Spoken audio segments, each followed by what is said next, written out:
So I sent you an article that you glanced at. This was shocking to me because I'm a meat eater. I love meat. I have lunch with meat all the time. He's a good guy. But this title of this was... you call him that? Sometimes I call him steak.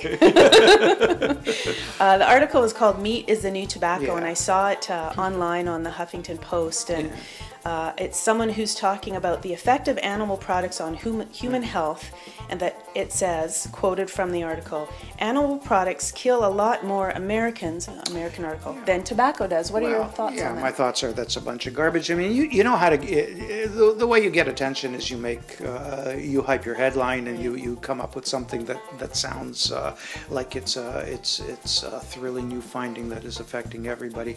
That's a silly way to put it.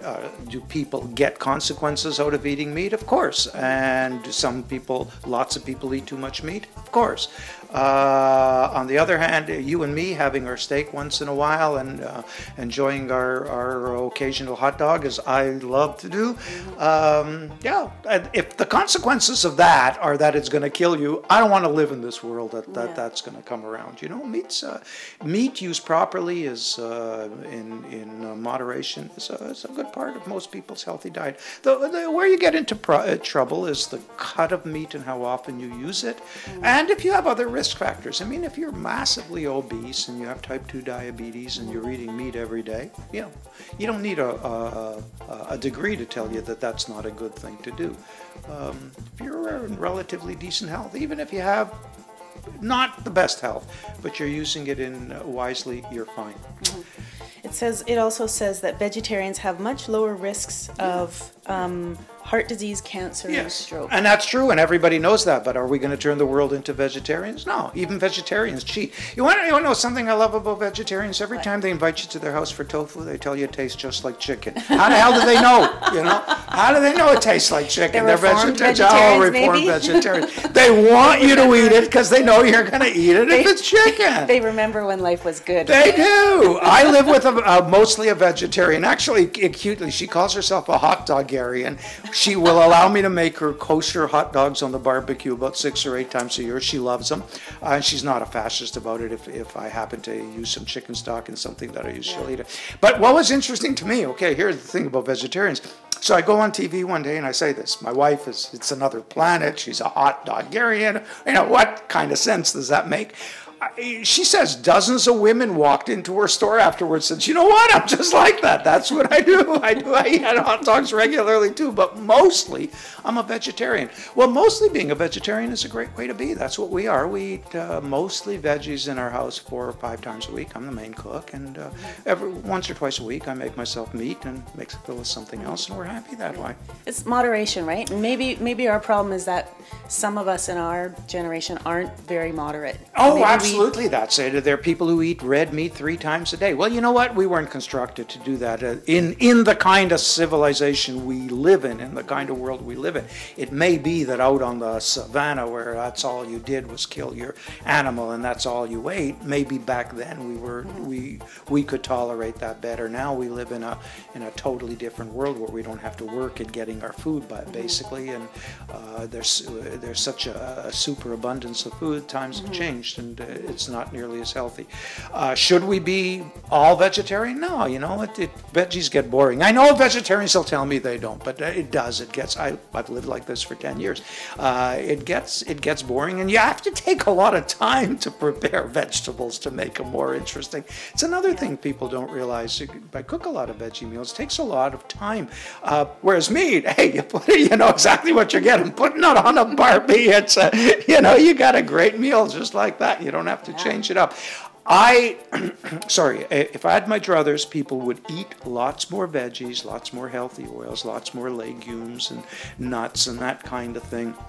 But never, never, never should we make them guilty about eating some meat. And if they're eating too much or lots or very frequently and they haven't thought of a way of exchanging other foods for it, we would encourage them to go out and find those ways.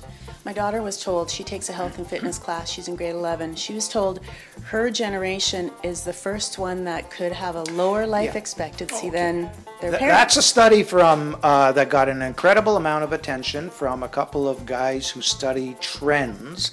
Was published in the New England Journal of Medicine, if anybody wants to look it up, in 2005 by a guy called, the lead author I think was a guy called Olshansky. Another big author on that study is a guy called Ludwig. He runs a pediatric obesity clinic at Harvard. You got to remember that these guys are looking at computers and looking at the worst examples of their generation. They run, Ludwig runs an obesity clinic, so he's looking at the kids that are referred to him that even the doctors can't handle. We're not talking about average. So they tend to get more, maybe they're the canary in the mine, or maybe they're exaggerating a little bit.